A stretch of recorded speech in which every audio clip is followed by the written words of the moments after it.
नमस्कार मित्रों, आप सभी लोगों का उड़ान द फ्लाई के ऑनलाइन प्लेटफॉर्म पर स्वागत है।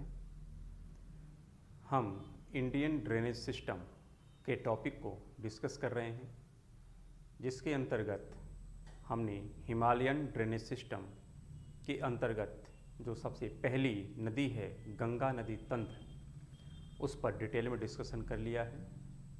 अब हम इस हिमालयन ड्रेनेज सिस्टम के जो दूसरी सबसे महत्वपूर्ण नदी है उस पर आज डिस्कशन करेंगे, और वह नदी तंत्र है ब्रह्मपुत्र नदी तंत्र।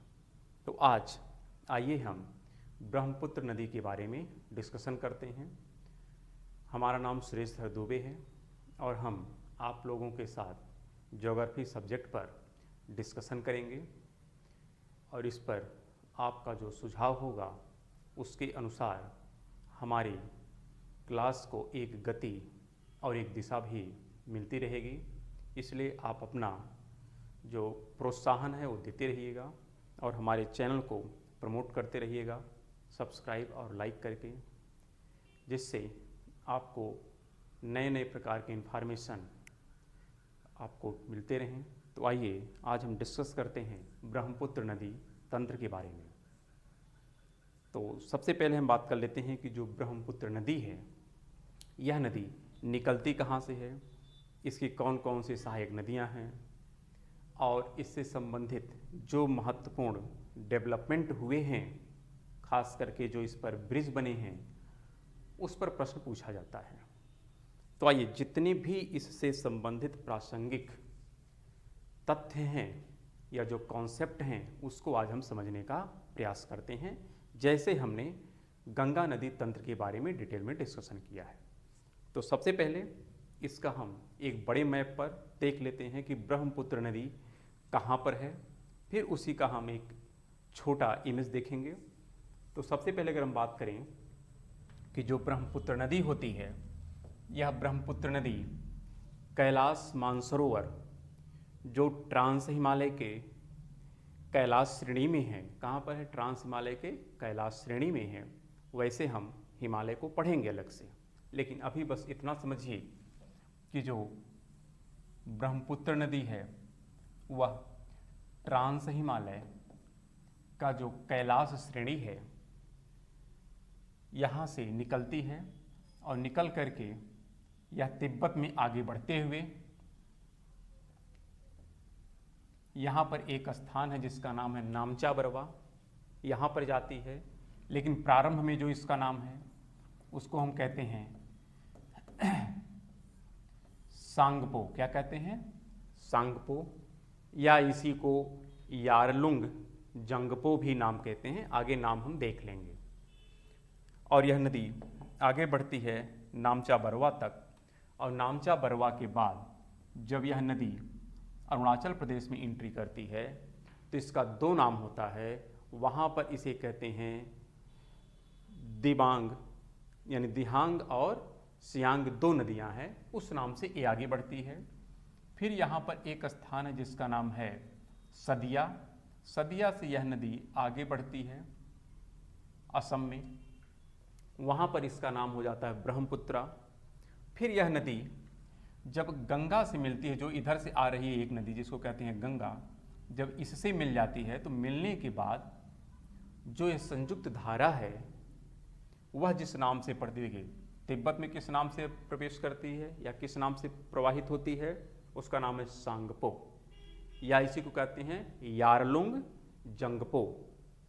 फिर जब यह अरुणाचल प्रदेश में प्रवेश करती है तो इसका नाम हो जाता है सियांग।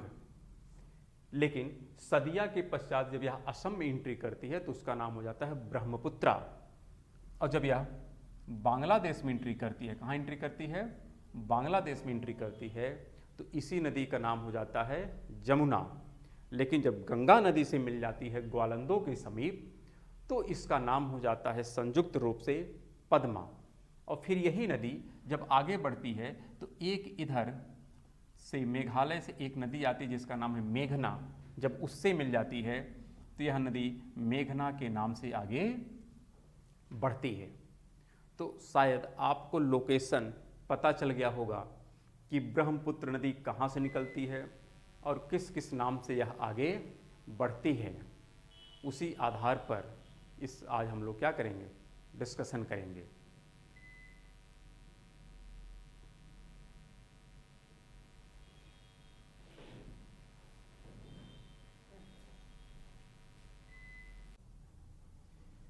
यह नदी प्रारंभ में सांगपो के नाम से जो चल रही थी, वही अरुणाचल प्रदेश में सियांग के नाम से, लेकिन यह असम में ब्रह्मपुत्र के नाम से आगे बढ़ी और बांग्लादेश में जमुना के नाम से, लेकिन जब गंगा से यह मिल गई तो संयुक्त धारा पद्मा के नाम से आगे बढ़ती है। और जब मेघालय से आने वाली मेघना नदी से यह नदी मिल जाती है तो मेघना के नाम से यह नदी बंगाल की खाड़ी में अपने जल का विसर्जन करती है। तो यह एक इसका संक्षेप स्ट्रक्चर है ब्रह्मपुत्र नदी का। उसी को अगर हम देखें तो एक इसी का कट पार्ट है जो यहाँ पे आपके सामने दिखाया गया है। और यहाँ पर आप देख रहे हैं कि यही ब्रह्मपुत्र नदी कहाँ से निकलती है। यहाँ आप देख रहे हैं ये नेपाल है और एक क्या है, ये तिब्बत है। तो इसी तिब्बत में जो ट्रांस हिमालय का कैलाश श्रेणी वाला रेंज है, उसी कैलाश श्रेणी में एक कैलाश मानसरोवर है और उसी कैलाश मानसरोवर से यह नदी निकलती है ब्रह्मपुत्रा। लेकिन इसका नाम क्या था, ब्रह्मपुत्रा नहीं है प्रारंभ में, इसका नाम है सांगपो। पढ़ा जाता है सांगपो लेकिन लिखा जाता है टी सांगपो। पढ़ा क्या जाता है, टी सांगपो। तो इसको हम कहते हैं टी सांगपो।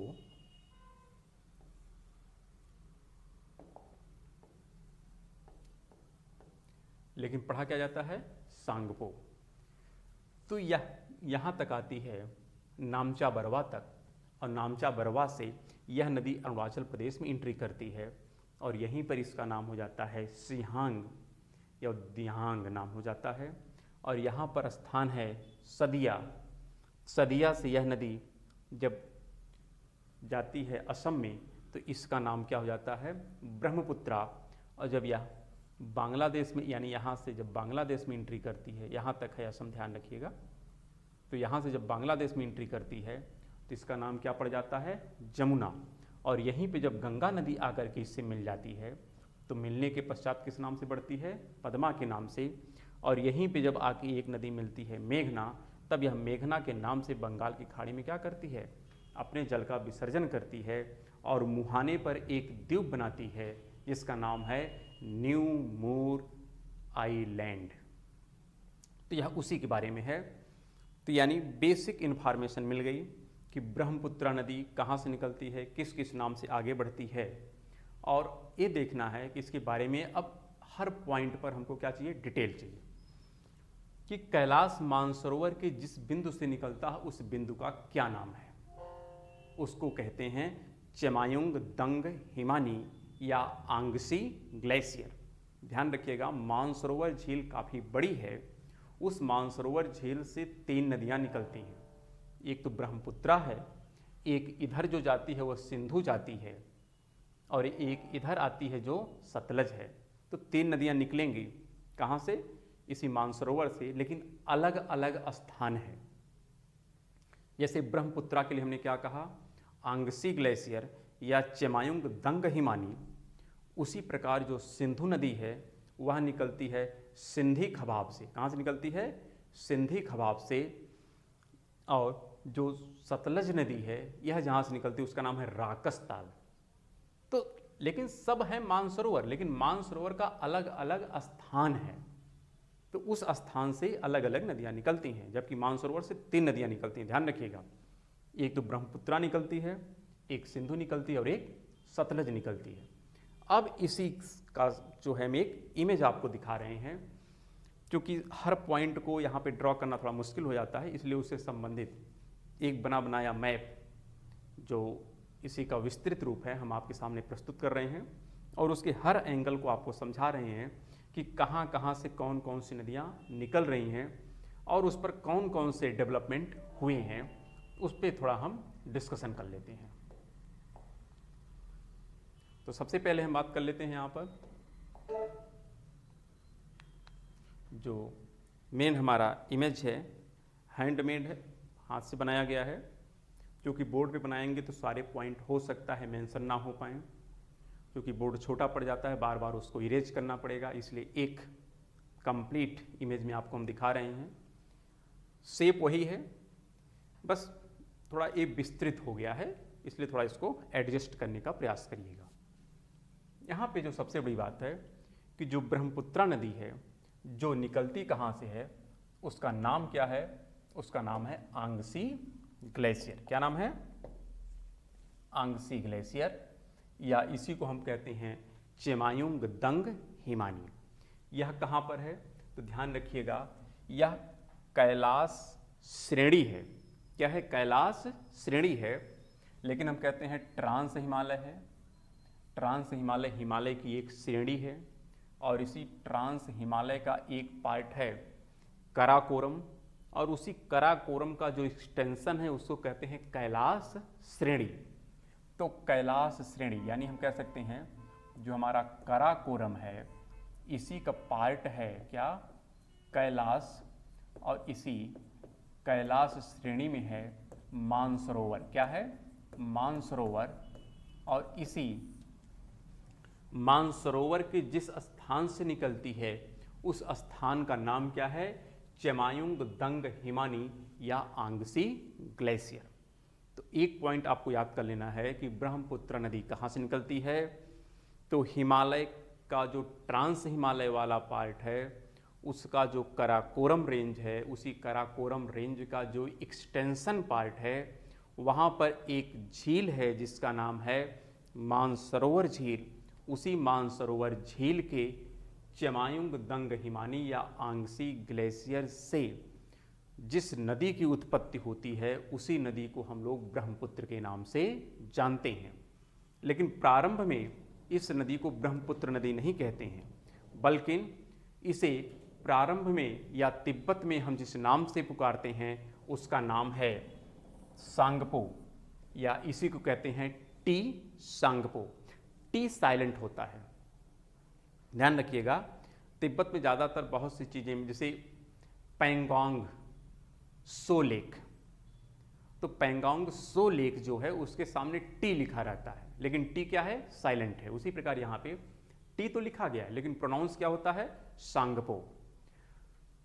तो आंगसी ग्लेशियर से जो ब्रह्मपुत्रा नदी है जो निकलती है उसका प्रारंभिक नाम क्या है? सांगपो, और इसी को अन्य नाम से भी पुकारते हैं, उसका नाम है यरलुंग जंगपो। क्या नाम है? यरलुंग जंगपो। तो यह नदी यानी यही ब्रह्मपुत्रा नदी बाद में कहलाएगी, जिसका नाम प्रारंभ में क्या है? टी सांगपो या यरलुंग जांगपो। ध्यान रखिएगा, जो ये सांगपो नाम है यह इसी ब्रह्मपुत्रा की एक सहायक नदी है जिसका नाम है रंगो सांगपो। क्या नाम है? रंगो सांगपो, जो तिब्बत के पठार से निकलती है और इसमें जाकर के मिल जाती है। उसी के आधार पर इसका नाम क्या रखा गया है? टी सांगपो या यारलुंग जंगबो। इस नाम से यह नदी आगे बढ़ती है और नामचा बरवा तक, जो अरुणाचल प्रदेश में है, हिमालय का एक सेंटेक्सियल मोड़ है, हम हिमालय में सीखेंगे। उस सेंटेक्सियल मोड़ तक यह किस नाम से आगे बढ़ती है? तो इसका नाम है सांगपो या यरलुंग जंगबो के नाम से यह नदी आगे बढ़ती है। यहाँ से क्या होता है? एक हिमालय के रेंज को यह कट करती है, चूंकि बीच में क्या है? हिमालय है। बीच में क्या है? हिमालय है। तो हिमालय के यह उत्तर वाली साइड से निकलती है, लेकिन यह आती है हिमालय के दक्षिण में आती है। बीच में क्या है? हिमालय। ध्यान रखिएगा, ये बीच में क्या है? हिमालय है। तो हिमालय को यह कट करके इस तरफ आती है। तो जब इधर आती है तो यहीं पर एक गार्ज बनाती है। क्या बनाती है? गार्ज बनाती है, और यह गार्ज काफ़ी गहरा है जिसका नाम है कोरबा गार्ज। क्या नाम है? कोरबा गार्ज। तो आपसे पूछा जाता है ब्रह्मपुत्रा नदी के द्वारा कौन सा गार्ज बनाया जाता है, तो उसका नाम है, ध्यान रखिएगा, कोरबा गार्ज। यहाँ पे है, इसका ध्यान रखिएगा। ये कौन सा गार्ज है? कोरबा गार्ज। किसके द्वारा बनाया जाता है? ब्रह्मपुत्रा नदी के द्वारा। कहाँ पर? अरुणाचल प्रदेश में। कब बनाया जाता है? जब यह नामचा बरवा से अपनी दिशा, जो दिशा इसकी पश्चिम से पूर्व थी, बदल करके उत्तर से दक्षिण हुई है, वहीं पर जब यह हिमालय की रेंज को काटती है तो वहाँ पर एक गार्ज बनता है और उसी गार्ज का नाम है क्या? कोरबा गार्ज। तो यहाँ पर एक गार्ज बनाती है। गार्ज मतलब होता है एक गहरी खाई जिसके ढाल क्या होते हैं? ऊर्ध्वाधर खड़े होते हैं, तो उसको हम लोग गार्ज कहते हैं। इसके बारे में और डिस्कशन हम लोग करेंगे जब जियोमॉर्फोलॉजी पढ़ेंगे। तो बस अभी तो हम मैप का सहारा ले रहे हैं कि आपको कुछ बेसिक आइडिया हो जाए मैप का। तो यह नदी नामचा बरवा से अपनी दिशा को बदलती है और बदल करके अब अरुणाचल प्रदेश में यह जिस नाम से आगे बढ़ती है उसका नाम अगर हम दें तो उसको कहते हैं सियांग और दिहांग। इस दो नाम से यह नदी अरुणाचल प्रदेश में प्रवाहित होती है। तो यह बात स्पष्ट हो गई होगी। प्रारंभ में जिस नदी का नाम सांगपो या यारलुंग जंगबो था, वही नदी अरुणाचल प्रदेश में नामचा बरवा के पश्चात किस नाम से आगे बढ़ती है? सियांग या दिहांग के नाम से आगे बढ़ती है। और यह कहाँ तक आगे बढ़ती है? सदिया तक। तो सदिया तक यह नदी किस नाम से आगे बढ़ती है? सियांग और दिहांग के नाम से आगे बढ़ती है। जबकि दिहांग क्या है? इस नदी की एक सहायक नदी है, लेकिन उसी के आधार पर इसका नामकरण भी कर दिया जाता है। जैसे तिब्बत में ब्रह्मपुत्रा की एक सहायक है रांगो सांगपो, लेकिन उसी के आधार पर इसका नाम सांगपो रखा गया है। उसी प्रकार अरुणाचल प्रदेश में दिहांग इस ब्रह्मपुत्रा की एक सहायक है, लेकिन इसी के आधार पर इस नदी को अरुणाचल प्रदेश में दिहांग के नाम से भी पुकारते हैं या सियांग के नाम से पुकारते हैं। सदिया के बाद यह नदी असम में प्रवेश करती है और यहीं सदिया में दो नदियां मिल जाती हैं। और जो दो नदियां मिलती हैं, वैसे सदिया का एक स्थान है जिसका नाम है पासी घाट। क्या नाम है? पासी घाट। यहीं के समीप दो नदियां मिलती हैं और वो दो नदियां कौन कौन सी हैं? एक का नाम है दिबांग और एक का नाम है लोहित। ये जब दो नदियां मिल जाती हैं किसमें? इस दिहांग और सियांग, यानी जो ये आ रही है मेन धारा, इस मेन धारा में जब दो नदी और मिल जाती है, और वो दो नदी कौन कौन सी हैं? एक का नाम है दिबांग और एक का नाम लोहित। और एक कहाँ पर मिलती हैं? सदिया में ही एक है पासी घाट। वहाँ पर जब ये दो नदियाँ मिल जाती हैं तो मिलने के पश्चात अब जो संयुक्त धारा आगे बढ़ती है, यानी यहाँ से अब जो संयुक्त धारा आगे बढ़ती है यहाँ तक, उसका नाम क्या है? उसी का नाम है ब्रह्मपुत्रा। तो ध्यान रखिएगा, पासी घाट के पास जब इसमें लोहित और दिबांग नदियां आकर के मिल जाती हैं तो यह संयुक्त धारा जिस नाम से आगे बढ़ती है उसी का नाम क्या है? ब्रह्मपुत्र नाम है। और हम यूं कह सकते हैं कि असम में यह ब्रह्मपुत्र के नाम से नदी आगे बढ़ती है। और कहाँ तक ये जाती है? तो ध्यान रखिएगा, एक स्थान है जिसका नाम है धुबरी। धुबरी तक ही आगे बढ़ती है। धुबरी असम का ही पार्ट है। और इसके बाद यह नदी क्या होती है? प्रवेश कर जाती है किसमें? जमुना में प्रवेश कर जाती है। ध्यान रखिएगा, बांग्लादेश में प्रवेश कर जाती है। तो उसको हम बात कर लेते हैं। यहाँ से अब नदी किस नाम से आगे बढ़ रही है? जमुना के नाम से। यानी देखिए, यहाँ पर है सदिया, सदिया से धुबरी तक क्या नाम है? इसका नाम ब्रह्मपुत्रा है। वैसे सदिया में दो नदियाँ मिलती हैं उसके बाद है, लेकिन फिर भी आप इन संक्षेप में जो आप कह सकते हैं कि सदिया से धुबरी तक यह ब्रह्मपुत्र के नाम से आगे बढ़ती है। जबकि चमायुंग दंग हिमानी से नामचा बरवा से सांगपो के नाम से, जबकि नामचा बरवा से सदिया तक किस नाम से? सियांग और दिहांग के नाम से आगे बढ़ती है। लेकिन धुबरी के पश्चात जब यह बांग्लादेश में प्रवेश करती है तो इसका नाम क्या हो जाता है? जमुना के नाम से यह नदी आगे बढ़ती है। यमुना नहीं बल्कि जमुना। यमुना तो गंगा की सहायक है, लेकिन जमुना इस ब्रह्मपुत्रा का नाम है बांग्लादेश में। और इधर से आ रही थी गंगा। क्या आ रही थी? गंगा। और यह गंगा जो बांग्लादेश में किस नाम से जानी जाती है? पद्मा के नाम से जानी जाती है। यह गंगा बांग्लादेश में किस नाम से जानी जाती है? पद्मा के नाम से जानी जाती है। और जब यही गंगा नदी इस जमुना नदी में आकर के मिल जाती है और जहाँ पे मिलती है उस स्थान का क्या नाम है? ग्वालंदो। तो ग्वालंदो के पश्चात या ग्वालंदो के समीप जब यमुना नदी गंगा नदी में जाकर के मिल जाती है तो इसकी संयुक्त धारा अब जिस नाम से आगे बढ़ती है उसी का नाम क्या है? पद्मा। क्या नाम है? पद्मा। और फिर मेघालय से एक नदी आती है जिसका नाम है मेघना। क्या नाम है? मेघना। और उस मेघना नदी में जब यह नदी मिल जाती है तो इसकी संयुक्त धारा अब यहाँ से जो आगे बढ़ती है उसी को हम क्या कहते हैं? उसी को हम कहते हैं मेघना नदी। और यह मेघना नदी के नाम से बंगाल की खाड़ी में अपने जल का विसर्जन कर देती है। तो अब देख लीजिए फिर से, चिमायुंग दंग हिमानी से नामचा बरवा तक किस नाम से यह नदी आगे बढ़ती है? सांगपो या यारलुंग जंगबो के नाम से आगे बढ़ती है। नामचा बरवा से सदिया तक किस नाम से आगे बढ़ती है? तो ध्यान रखिएगा, सियांग या दिहांग के नाम से। सदिया से धुबरी तक किस नाम से आगे बढ़ती है? ब्रह्मपुत्रा के नाम से। धुबरी से ग्वालंदो तक किस नाम से आगे बढ़ती है? जमुना के नाम से। ग्वालंदो से अब जो यहाँ पर स्थान है जहाँ पर मेघना नदी मिलती है उसका नाम है चांदपुर। क्या नाम है? यहाँ पर लिख देते हैं, वो है चांदपुर। और ये भी बांग्लादेश का ही है। तो आप कह सकते हैं ग्वालंदो से चांदपुर तक किस नाम से नदी आगे बढ़ती है? पद्मा के नाम से। और चांदपुर के पश्चात मेघना के नाम से आगे बढ़ती है और बंगाल की खाड़ी में अपने जल का विसर्जन कर देती है। और अपने द्वारा लाए गए अवसाद से जो यहाँ पर डेल्टा बनता है उसका नाम है सुंदरबन डेल्टा। और उसी के माध्यम से एक यहाँ पर आइलैंड बना है जिसका नाम है न्यू मूर आइलैंड। तो ध्यान रखिएगा, बंगाल की खाड़ी में इसी गंगा और ब्रह्मपुत्र के द्वारा जो डेल्टा बनाया गया है उसी के मुहाने पर एक आइलैंड है और उस आइलैंड का क्या नाम है? न्यू मूर आइलैंड नाम है। तो उसका लिख देते हैं, आपसे कभी कभी पूछ सकता है, यहाँ पर है न्यू मूर आइलैंड।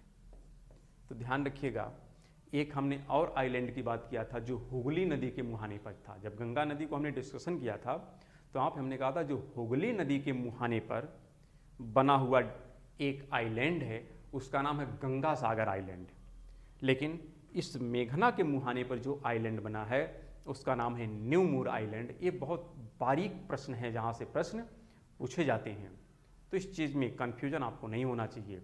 ब्रह्मपुत्रा का प्रारंभिक नाम सांगपो या यारलुंग जंगपो। अरुणाचल प्रदेश में क्या नाम है? इसका नाम है सियांग या दिहांग।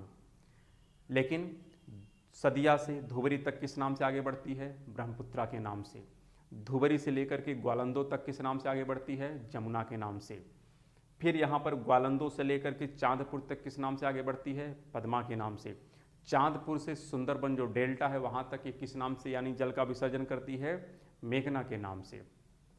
तो इस प्रकार ब्रह्मपुत्र नदी कहाँ से निकलती है, किस किस नाम से आगे बढ़ती है, ये सब जितने भी पॉइंट थे इसके बारे में हमने डिस्कशन कर लिया।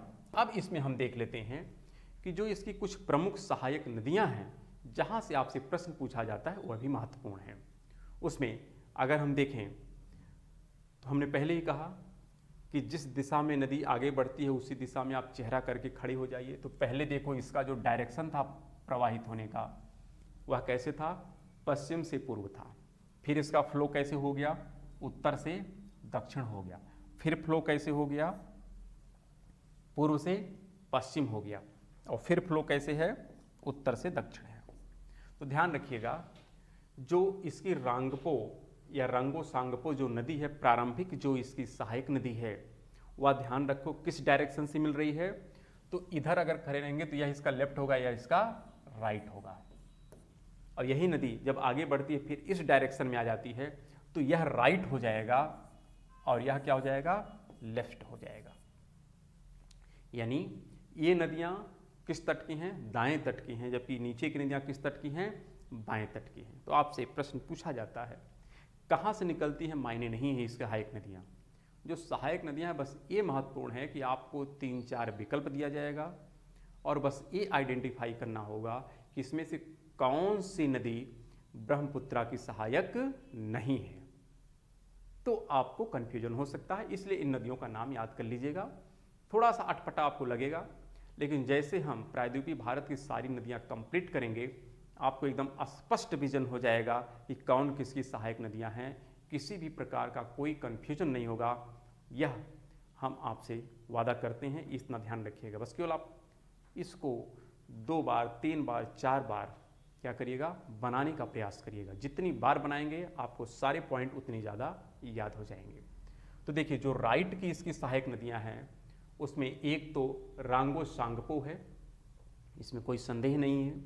उसके बाद दिहांग है, सुबनश्री है, कामेंग है, मानस है, संकोश है और तिस्ता है। लेकिन जो लेफ्ट की हैं उसमें दिबांग हैं, लोहित है, धनश्री है, दिसांग है, कोपिल है। ये सब क्या है, इसकी सहायक नदियां हैं। तो ध्यान रखिएगा, नाम सब लगभग मिलते जुलते हैं, ज़्यादा डिफरेंस नहीं। इसके नाम सबसे एकदम यूनिक हैं, अलग हैं, वो आपको अलग पहचान दिला देंगे। हम एक बार कंप्लीट एनालिसिस करेंगे जब सारी नदियों को पढ़ लेंगे तो। लेकिन अभी थोड़ा याद कर लीजिए कि सब में देखो, जैसे अंग की बिंदी है, संकोश, कामेंग, फिर आप देखिए नीचे दिसांग, दिबांग, तिहांग, सियांग, सब में है ना कुछ, जैसे बिंदी अंग की जो बिंदी है वो हर जगह लगभग नजर आ रही है। वैसे सुबनश्री, धनश्री, मानस, ये सब हैं, ठीक हैं, तिस्ता हैं, ये सब नदियां हैं जो इसकी सहायक हैं। इसकी जो एक और सबसे महत्वपूर्ण नदी है उसका नाम क्या है, तिस्ता नाम है। और यह तिस्ता हमेशा भारत और बांग्लादेश के बीच एक जल विवाद का कारण बना रहता है, इसलिए तिस्ता नदी के बारे में थोड़ा सा ध्यान से देख लीजिएगा। जो तिस्ता नदी है, अगर बात करें कि इसकी उत्पत्ति कहाँ से हुई है तो ध्यान रखिएगा, एक है पाहुनरी ग्लेशियर। क्या है, पाहुनरी ग्लेशियर है, और वहीं पर है चोलामू लेक है। क्या नाम है, चोलामू लेक है। और ये कहाँ पर है, नॉर्थ सिक्किम। नॉर्थ सिक्किम, चूँकि यहाँ पर देखेंगे आप, अगर हम इसके पीछे वाली इमेज में दिखा दें आपको, तो वहाँ पर ध्यान रखिएगा, हम दिखा देते हैं पहले उस वाले इमेज को। यहाँ पर देखिए, ये जो यहाँ पर देखिए आप, यहाँ पर हम बना देते हैं, यहाँ पर जो ये स्थान है, ये ऊपर का स्थान क्या है, यही है सिक्किम। क्या है, सिक्किम। और यहीं से निकलती है जो नदी, उसी का नाम क्या है, तिस्ता नाम है। क्या नाम है, तिस्ता। तो यह तिस्ता जो है इस भारत और बांग्लादेश के बीच में हमेशा जल विवाद का कारण बना रहता है, इस चीज़ को थोड़ा सा ध्यान रखिएगा। तो इसी नदी की उत्पत्ति के बारे में हम बात कर रहे हैं कि कहाँ से निकलती है, तो उसका नाम है चोल्हामू। क्या नाम है, चोल्हामू लेक है। लेकिन जो ग्लेशियर है उस ग्लेशियर का नाम क्या है, उस ग्लेशियर का नाम है पाहुनरी ग्लेशियर।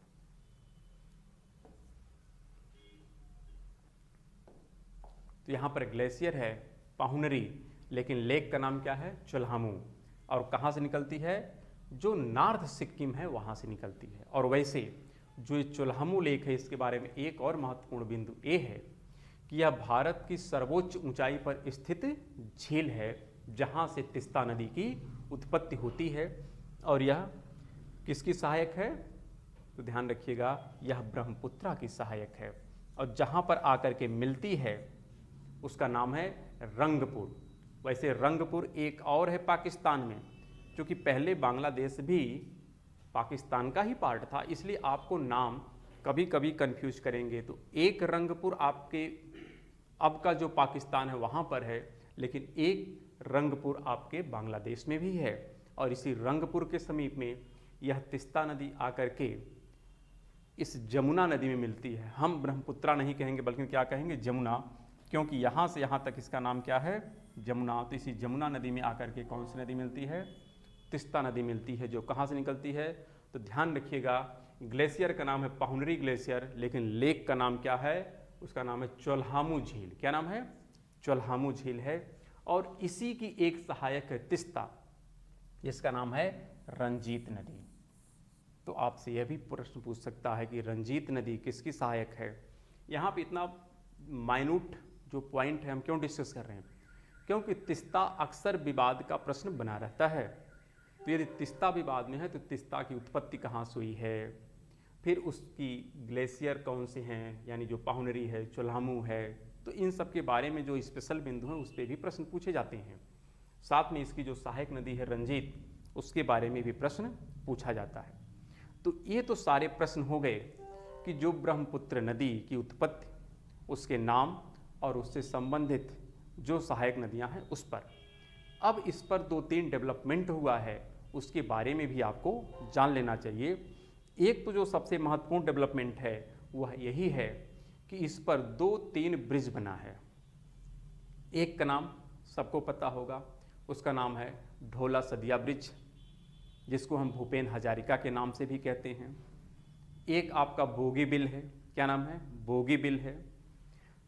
और एक आपका और ब्रिज है जो यहाँ पे धुबरी को फुलवारी से जोड़ेगा। यहाँ पर अगर मेघालय हम मान लें, क्या मान लें, मेघालय, तो इस धुबरी को मेघालय के फुलवारी, यहाँ पर क्या नाम है, फुलवारी, यहाँ पर भी जोड़ने वाला एक ब्रिज बन रहा है जो भारत का सबसे लंबा ब्रिज होगा। तो 3 ब्रिज का यहाँ पर डिस्कशन है। पहला ढोला सदिया, जिसका नाम है भूपेन हजारिका, जो लोहित पर बना है। किस पर बना है, लोहित पर बना है। एक और है जिसका नाम है बोगीबिल, वह धेमाजी एक तरफ रहेगा और एक तरफ रहेगा डिब्रूगढ़, उसको जोड़ता है। तो यहाँ पर है बोगीबिल, ध्यान रखिएगा, यहाँ पे कौन है, यहाँ पे है बोगीबिल। यहाँ पे जो है उसका नाम है ढोला सदिया, क्या नाम है, ढोला सदिया। और यहाँ पर जो है उसका नाम ही है धुबरी टू फुलवारी। तो तीनों की क्या लेंथ है उसके बारे में थोड़ा फैक्चुअल इंफॉर्मेशन हम लोग देख लेते हैं और वहाँ से प्रश्न पूछा जा सकता है। तो आइए उसके बारे में थोड़ा सा डिस्कशन कर लेते हैं। इसमें जो सबसे पहला बिंदु है वो यही है कि जो उधर हमने हैंड रिटन में लिखा था उसको यहाँ पर ठीक से टाइपिंग कर दी गई, जिससे आपको देखने में और पढ़ने में कोई असुविधा ना हो। इसी का नाम है चिमायुंग दंग हिमानी, या कहते हैं आंगसी ग्लेशियर, जहाँ से ब्रह्मपुत्र नदी निकलती है। यानी जो इसका उत्पत्ति है यहाँ पर, इसी का नाम है चिमायुंग दंग हिमानी या आंगसी ग्लेशियर। और प्रारंभ में इसी का नाम था टी सांगपो, वैसे प्रोनाउंस किया जाता है सांगपो लेकिन लिखा जाता है टी सांगपो। और इसी का जो दूसरा नाम उसको कहते हैं यारलुंग जंगबो। यहाँ पर जंगबो होगा, केवल जगबो नहीं होगा। और इसी को दूसरे लैंग्वेज में भी लिखा गया, देख लीजिएगा। और नामचा बरवा तक इस नाम से आगे बढ़ती है। बस केवल यहाँ पे टर्म लिखे जा रहे हैं कि जिससे आपको टर्म में कोई कन्फ्यूजन ना हो। बाकी आपको इमेज में हमने सब दिखा दिया है कि यहाँ से यहाँ तक इसका क्या नाम होगा, उसी की बात कर रहा है। उसी को कहते हैं टी सांगपो या एरलुंग जंगबो। इसके बाद यही नदी जब इधर घूम जाती है तो इसी का नाम क्या है, सियांग या दिहांग, इसी के नाम से भारत में प्रवेश करती है, यानी अरुणाचल प्रदेश में। और पासी घाट के निकट, यानी यहाँ पर जो पासी घाट है, यहाँ पर जब इसमें 2 नदियाँ आके मिलती हैं, एक का नाम लोहित है और एक का नाम दिबांग, तो यह किस नाम से आगे बढ़ती है, उसी का नाम है ब्रह्मपुत्रा। और यहाँ पर धुबरी के पश्चात जब यह बांग्लादेश में प्रवेश करती है तो इसी का नाम क्या हो जाता है, जमुना हो जाता है। और यहाँ पर जब आके गंगा नदी मिल जाती है तो यह पद्मा के नाम से आगे बढ़ती है। और यहाँ पर जब आके मेघना मिल जाती है तो मेघना के नाम से ही अपने जल का क्या करती है, बंगाल की खाड़ी में विसर्जन करती है। और अपने मुहाने पर एक आइलैंड को भी बनाई है जिसका नाम है न्यू मूर आइलैंड। तो वही सब चीज़ें यहाँ पर लिखा गया है, कुछ और नहीं है। बस आपको लिखने में कोई असुविधा ना हो इसलिए इसको फिर से लिखा गया है। अब वही इस पे जो कुछ डेवलपमेंट हुए हैं या जो कुछ ब्रिज बने हैं उसी के बारे में हम देख लेते हैं। तो इसमें जो सहायक नदियां हैं उसके बारे में हमने डिस्कशन कर लिया, उसको डिस्कशन करने का कोई मतलब नहीं है फिर से। तो यहाँ पर देखिए एक जो सबसे महत्वपूर्ण ब्रिज है उसका नाम है ढोला सदिया ब्रिज। क्या नाम है, ढोला सदिया ब्रिज या भूपेन हजारिका। और वैसे भी भूपेन हजारिका जी काफ़ी ज़्यादा चर्चित रहे हैं। क्यों रहे हैं आपको पता ही होगा, बहुत बड़े गायक थे। इनको एक महान पुरस्कार से पुरस्कृत भी किया गया है। तो यह हर दृष्टिकोण से महत्वपूर्ण है। और इस ब्रिज की जो लंबाई है वो 9.15 किलोमीटर है और यह ब्रह्मपुत्र की जो सहायक नदी है लोहित, उसी पर बनाया गया है। लोहित को आपने भी इमेज में देखा है कि लोहित कहाँ है, उसी लोहित नदी पर यह बनाया गया है। और यह किसको किसको जोड़ता है, उसी का नाम है, एक तरफ ढोला है और एक तरफ क्या है, सदिया है। इन्हीं दोनों को जोड़ने का कार्य कौन करता है, यही भूपेन हजारिका ब्रिज करता है। इसकी लंबाई 9.15 किलोमीटर है। इसी प्रकार जो दूसरा महत्वपूर्ण ब्रिज है उसका नाम है बोगीबिल।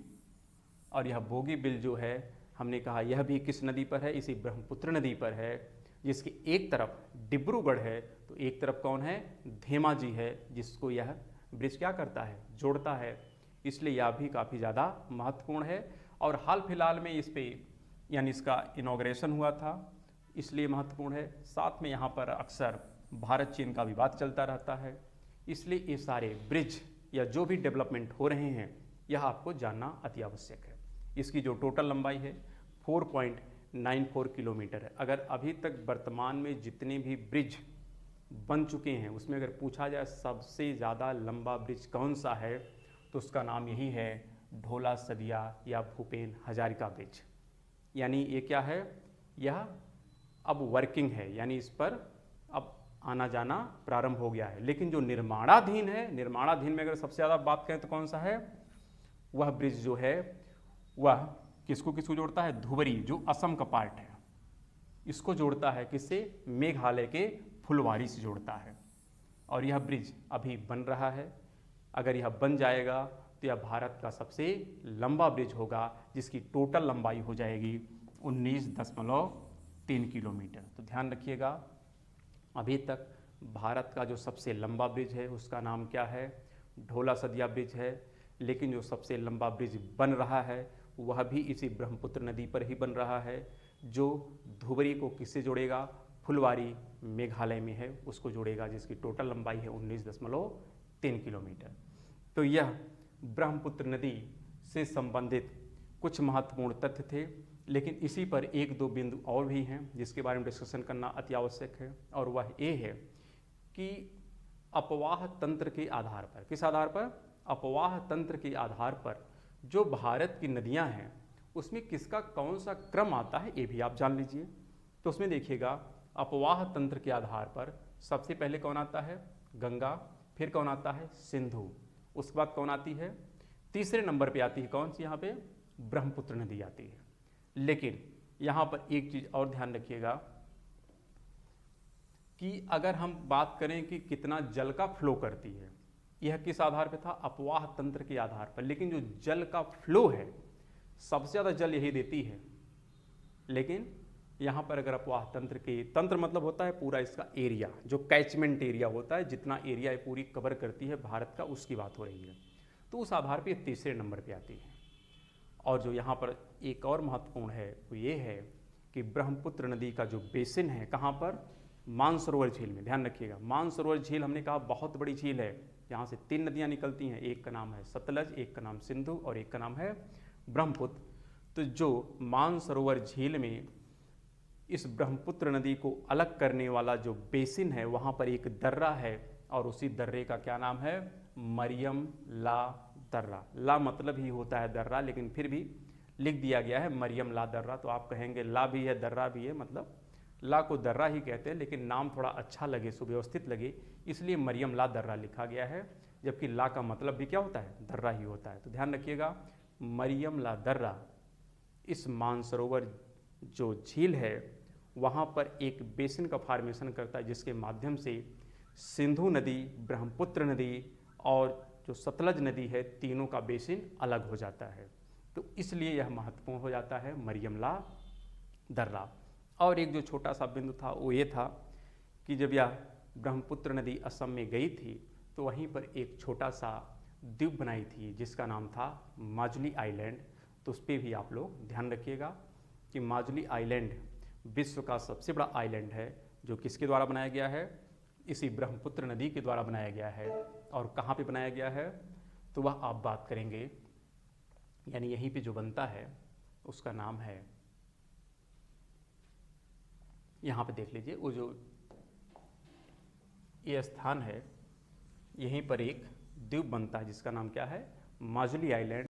और माजुली आइलैंड किसी भी नदी के द्वारा बनाया जाने वाला विश्व का सबसे बड़ा द्वीप है। और इसी के आधार पर हम कह देते हैं कभी कभी कि जो ब्रह्मपुत्र नदी का तंत्र है यह गुम्फित जलधारा के रूप में हमें दिखाई पड़ता है। गुम्फित का मतलब होता है कि एक स्थान से ये दो शाखाओं में विभक्त होती है, फिर आगे जा करके फिर मिल जाती है।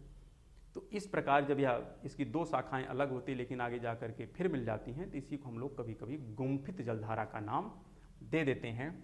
तो इसी को आप कह सकते हैं गुम्फित जलधारा। क्या कहते हैं, गुम्फित जलधारा। इसके बारे में डिटेल में डिस्कशन हम लोग कहाँ करेंगे, जियोमॉर्फोलॉजी में करेंगे। लेकिन अभी बस इतना जानिएगा कि ब्रह्मपुत्र नदी के द्वारा असम में जो बनाया गया सबसे बड़ा द्वीप है किसी भी नदी के द्वारा, उसका नाम क्या है, माजुली आइलैंड। तो ब्रह्मपुत्र नदी से संबंधित जितने भी कॉन्सेप्ट बेस या फैक्ट बेस जो प्रश्न बन सकते हैं या जो भी इससे संबंधित इन्फॉर्मेशन थी वह आप लोगों के साथ हमने डिस्कशन किया। और इस पर जो भी प्रश्न पूछे गए हैं उस पर भी हम लोग अलग से डिस्कशन करेंगे। लेकिन जो प्रश्न हैं नदियों से संबंधित या इससे संबंधित जो डैम हैं या जो इस पर जो सिंचाई परियोजनाएं हैं, उन सभी प्रश्नों का डिस्कशन हम एक साथ करेंगे जब सारी नदियों पर हम लोग पहले एक कंप्लीट स्टडी कर लेंगे उसके पश्चात। तो ठीक है, अब अगला जो हम नदी तंत्र पढ़ेंगे इंडियन ड्रेनेज सिस्टम के अंतर्गत वह होगा सिंधु नदी तंत्र। तो हम लोग अगले टॉपिक में मिलते हैं सिंधु नदी तंत्र में। तब तक के लिए धन्यवाद।